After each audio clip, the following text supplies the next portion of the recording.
Ray Brown here, and we're going to be exploring Evergreen Grove today, set in mid-Michigan on this beautiful fall day. Folks, get ready for some of the most accessible living you have ever seen. Where did the name Evergreen Grove come from?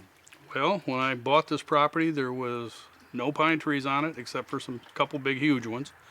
And I was looking for a name, and we come up with Evergreen Grove. But of course, after I gave it the name, I had to move in 200 pine trees, 200 blue spruce trees, which make up part of the beauty here. We've got a beautiful grounds. First of all, we've got a community campfire pit, which is very nice. And we have horse stables right down the road, which people can go there and pet the horses, groom them, and even ride them. And we have barrier-free boating, which is a nonprofit organization right here in Otter Lake that provides a pontoon boat for people with disabilities to be able to use.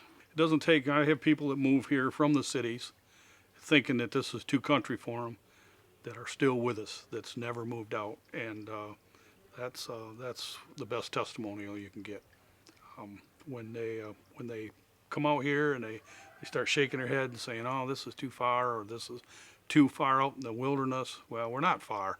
I mean, the road we live on is a blacktop road. It's a main road. It's not a little dirt back road. Now, the driving force behind this had to be for some reason. That's what I really want to find out. What drove you to do this? Well, I had a best friend from school, like most people do, and he come down with MS, and it didn't take him very long, and he was in a wheelchair, and he got to where he got weaker and weaker, and he didn't have any insurance, nothing to really take care of him, so he ended up in the state's hands, and they placed him in some housing projects that were very, well, let's just say that they weren't sufficient. And so as soon as I seen that, I scooped him up basically and brought him to my house. He lived in my house for a year, better than a year. And then this property come up for sale. I purchased it. I remodeled one of the small houses on it for him.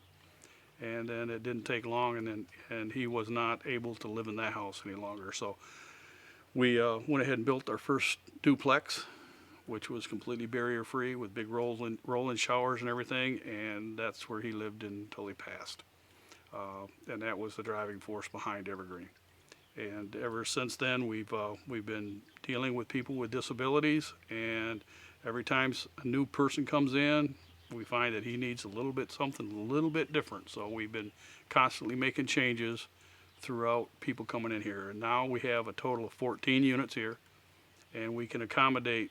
But these are we're different than most. We're actually set up for the entire family to move here if the injured individual has a family, and we've got all the way up to 4 bedroom units, down to two. Two's we don't go down to any single bedrooms, so we can take some pretty good sized families here, and it can be either short term or long term. But we take everybody that we can.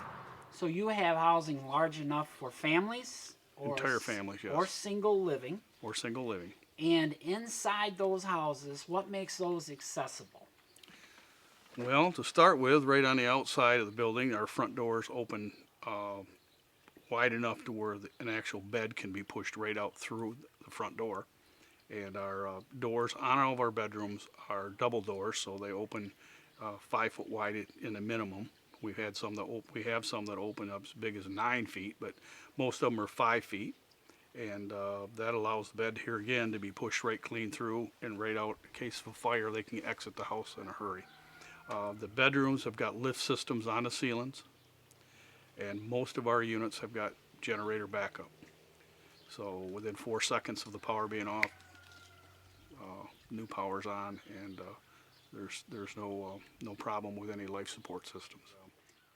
They not only do they have the larger front doors and the larger entry doors into the bedrooms, but the bathroom vanities are all roll under, and they're lower so that an individual in a chair or a power chair can roll up to it to do his own grooming in front of a mirror. A lot of these are in the bedroom areas instead of in the baths.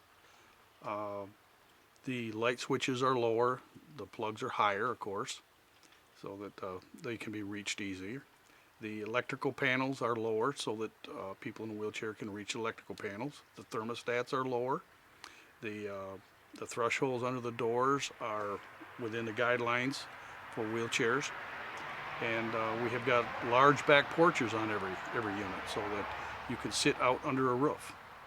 And outside storage units, boy, there's just so much. The sidewalks going around the entire property that connect every back door so that they can visit between them.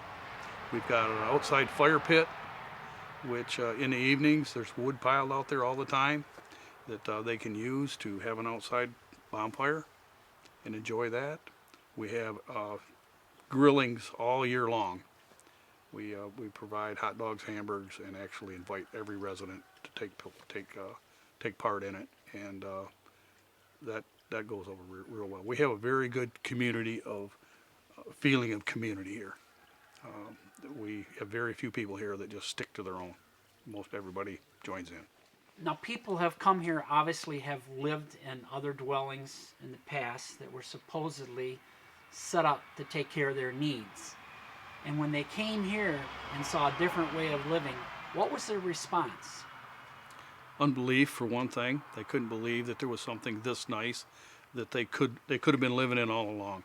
A lot of people come from very substandard housing projects, group homes, foster care homes, and even convalescent homes that are very young. When you take a 21-year-old person and put them in a convalescent home where there's nothing in there basically but old people, and let them think that that's where they're going to spend the rest of their life. Because a lot of times when people get into a facility, it's very hard to get them out. Very hard to get them out, even if they want to go. So and it's very hard to get in touch with these people. It's very hard to let them know about us.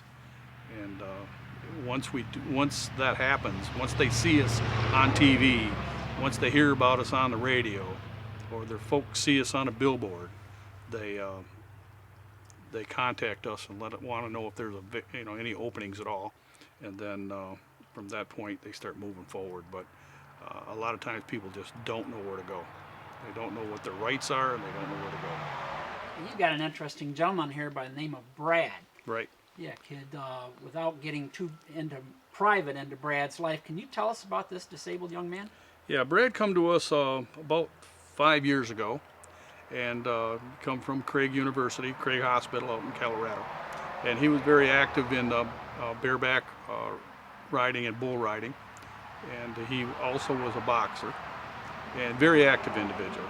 And he come to me with this idea. He wanted a gym to work out in because he was used to working out. Now keep in mind, Brad's paralyzed from the neck down. He has very little use of one hand at the time when he came to us.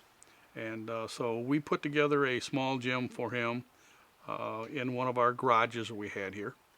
And we're real proud of how far he's advanced, and show you how far a guy can come. Do you have any success stories? People that have made leaps and bounds from their disabilities that have improved just by living here? Well, I'm not going to say it's because they lived here, but everything is a blessing. It's very touching when you see somebody go from the lowest point in their life to be able to, well, for instance, we had a young man here that was 20 years old, right out of high school, automobile injury, and he came to us and he was paralyzed from the waist down, and just watching him progress right into being able to drive again was, and seeing how it moved him, it was very satisfying. We had a great day and learned a lot here at Evergreen Grove. And we really want to thank Al Sorge and his family for hosting us today in some of the most accessible living conditions you would ever want to see.